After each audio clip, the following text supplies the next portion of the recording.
ఏదైతే కేంద్ర ప్రభుత్వం కానీ లేకపోతే కొంతమంది వాదనలు ఏవైతే చేపడుతుండ్రో ఈ వాదనలకు సంబంధించి కొన్ని వివరాలు సభ ద్వారా నేను తెలంగాణ సమాజానికి చెప్పదలుచుకున్నా.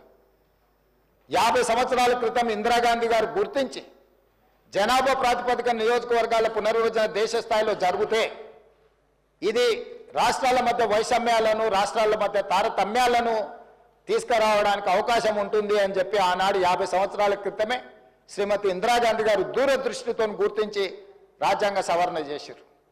అటల్ బిహారీ వాజ్పేయి గారు కూడా ప్రధానమంత్రిగా బాధ్యత తీసుకున్న తర్వాత వారు కూడా ఈ అంశాన్ని గుర్తించి ఇందిరాగాంధీ గారు చూపించిన బాటలోనే వారు నడిచిండ్రు.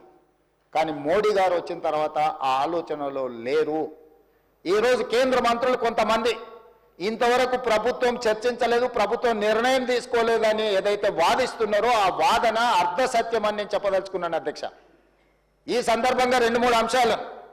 ఆంధ్రప్రదేశ్ పునర్విభజన చట్టం 2014 ప్రకారము తెలంగాణ రాష్ట్రంలో ఉన్న 119 శాసనసభ నియోజకవర్గాలు 153 పెంచాలని, ఆంధ్రప్రదేశ్లో ఉన్న 175 శాసనసభ నియోజకవర్గాలను 225 వరకు పెంచాలని చట్టంలో పొందుపరిచి పార్లమెంటులోని చట్టం చేస్తే 11 సంవత్సరాల చట్టాన్ని కేంద్ర ప్రభుత్వం అమలు చేయలేదు. పార్లమెంట్ సభ్యుడిగా నేనే అడిగిన ప్రశ్నకు పార్లమెంట్లో సమాధానం ఇచ్చాను. 2026 తర్వాత జనాభా లెక్కించినాకనే ఈ నియోజకవర్గాల పునర్విభజన జరుగుతుంది, ఇప్పుడు మా ప్రభుత్వం ముందు ఎలాంటి ప్రతిపాదన లేదు అని చెప్పి కేంద్ర ప్రభుత్వం మనకు తెలంగాణ ఆంధ్రప్రదేశ్ రాష్ట్రాలకు సమాధానం చెప్పింది.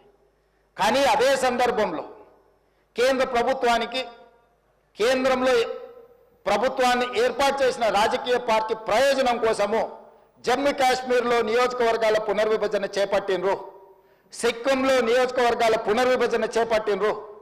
ఈ 2 రాష్ట్రాలలో పునర్విభజన చేపట్టడానికి తీసుకున్న ప్రాతిపదిక 2011 జనాభా ప్రాతిపదికన నియోజకవర్గాల పునర్విభజన చేపట్టిన అధ్యక్ష. కేంద్ర ప్రభుత్వం ఒక పక్కన మనకు అందిస్తున్న సమాచారం కానీ లేకపోతే మనకు కల్పిస్తున్న భ్రమలు కానీ వేరు, కానీ కేంద్ర ప్రభుత్వం తీసుకుంటున్న నిర్ణయాలు వేరు. ఈరోజు నేను అందుకే కేంద్ర ప్రభుత్వాన్ని మీరు చట్టం పార్లమెంటులోనే చట్టం చేసిన ఆంధ్రప్రదేశ్ తెలంగాణకు నియోజకవర్గాల పెంపు అంశాన్ని 2026 జనాభా లెక్కించిన తర్వాతనే చేస్తామని మా పట్ల వివక్ష చూపించుకుంటూ మీరు జమ్మూ కాశ్మీర్లో కూడా సేమ్ అదే చట్టం ఉంది.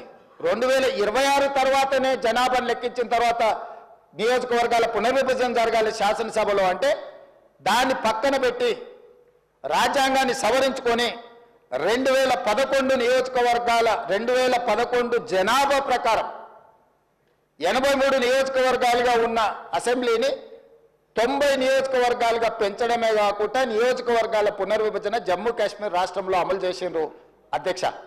అదేవిధంగా సిక్కింలో కూడా సిక్కిం రాష్ట్రంలో సీట్లు పెంచాలని 2018 కేంద్ర ప్రభుత్వం క్యాబినెట్లో రెజల్యూషన్ పాస్ చేసి ఈరోజు సిక్కింలో నియోజకవర్గాల పునర్విభజన ప్రక్రియ కొనసాగుతుంది అధ్యక్ష.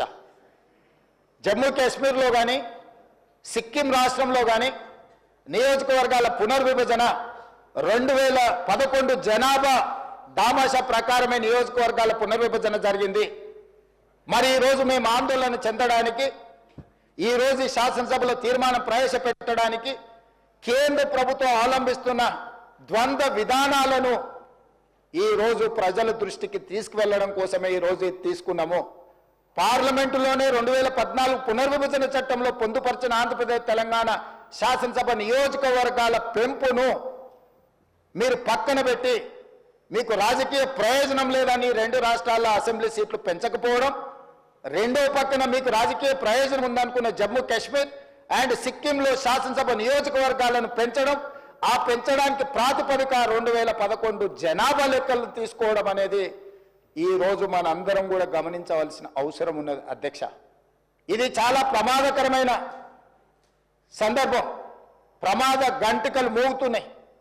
ఈరోజు ఈ దక్షిణాది రాష్ట్రాలకు సంబంధించిన శాసనసభ్యులు కావచ్చు, పార్లమెంట్ సభ్యులు కావచ్చు, శాసన మండలి సభ్యులు కావచ్చు, ఎవరైనా కావచ్చు, స్థానిక సంస్థలలో ఉండే కావచ్చు, లేకపోతే ఈ ప్రాంత ప్రజలు కావచ్చు, కేంద్ర ప్రభుత్వం ఆదేశాల మేరకు జనాభా నియంత్రించి కేంద్ర ప్రభుత్వం ఈ దేశం యొక్క అభివృద్ధిలో భాగస్వాములుగా మారిన మనం కేంద్ర ప్రభుత్వానికి వస్తున్న పన్నులు జీడీపీలో 36% ఈ దక్షిణాది రాష్ట్రాలు ఈరోజు మనము ఇక్కడ నుంచి పన్నులు కడుతున్నాం అధ్యక్ష.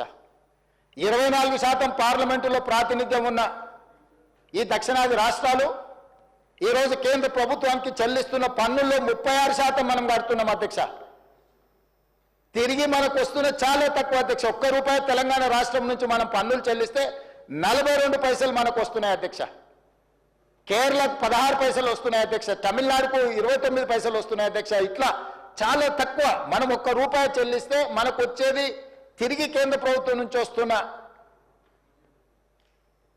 వాటా చాలా తక్కువ ఉంది. అదే ₹1 బీహార్ చెల్లిస్తే ₹6 పైసలు బీహార్ పోతున్నాయి అధ్యక్ష.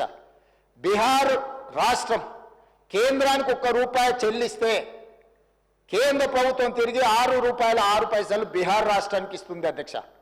ఉత్తరప్రదేశ్కి ₹2.73 పైసలు ఇస్తుంది అధ్యక్ష ₹1 చెల్లిస్తే. అదేవిధంగా మధ్యప్రదేశ్కి ₹1.70 పైసలే చెల్లిస్తున్నారు అధ్యక్ష. అంటే ఈరోజు ఆర్థికంగా మనకు నష్టం జరిగినా పర్వాలేదు. ఈరోజు ఆర్థిక అభివృద్ధితో పాటు ఉద్యోగ ఉపాధి అవకాశాలలో దక్షిణాది రాష్ట్రాలు ఈ దేశానికి ఆదర్శంగా నిలబడ్డాయి.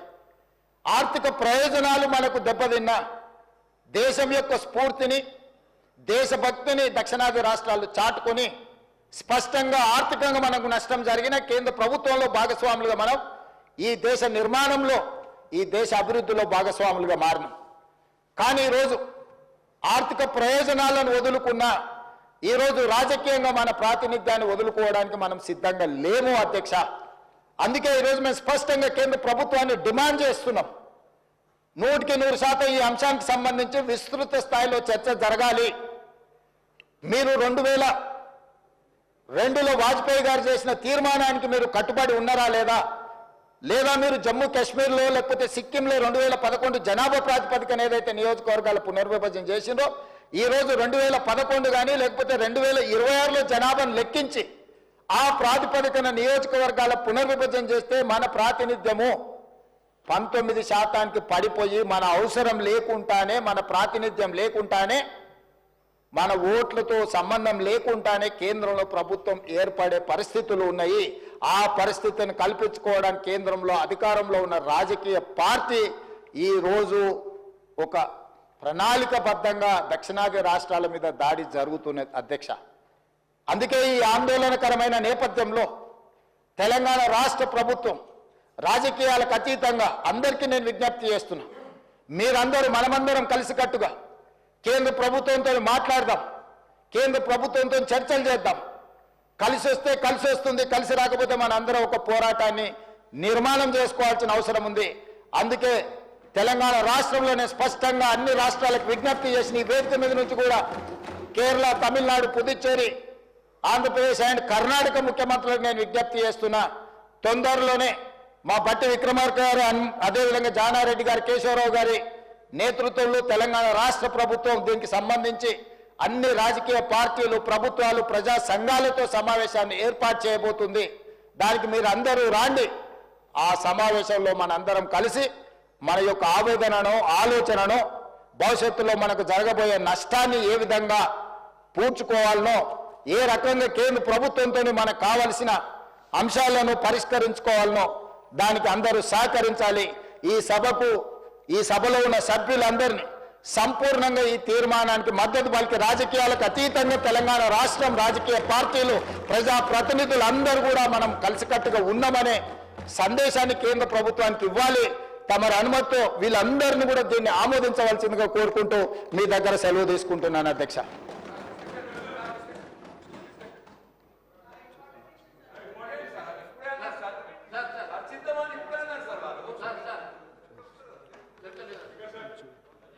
Resolution moved. The question is that the government resolution is before the House. Those who are for the resolution, please say ayes. Those who are against, please say no. Ayes have it, ayes have it. The resolution is adopted. వాయిదా ప్రతిపాదనలు తన్నీరు హరీష్ రావు గారు మరియు ఇతరులు ప్రభుత్వ ఉద్యోగులు pending డిఏలు, పిఆర్సీలు అమలు, retired ఉద్యోగులకు పెన్షన్ మరియు రిటైర్మెంట్ బెనిఫిట్స్ చెల్లించాలని కోరుతూ ఇచ్చిన వాయిదా ప్రతిపాదనను తిరస్కరించడమైనది. ఏలేటి మహేశ్వర్ రెడ్డి గారు మరియు శ్రీ పాయల్ శంకర్ గారు ప్రభుత్వ ఉద్యోగుల బకాయిలు చెల్లింపు జీవో 317 అమలు గురించి చర్చించాలని కోరుతూ ఇచ్చిన వాయిదా ప్రతిపాదనను తిరస్కరించడమైనది. కూనమనేని సాంబశివరావు గారు రాష్ట్ర వ్యాప్తంగా గుడిసెలు వేసుకొని నివసిస్తున్న పేద మరియు దళిత వర్గానికి ఇండ్ల స్థలాలను కేటాయించాలని కోరుతూ ఇచ్చిన వాయిదా ప్రతిపాదనను తిరస్కరించడమైనది. The house is urgent for tea break.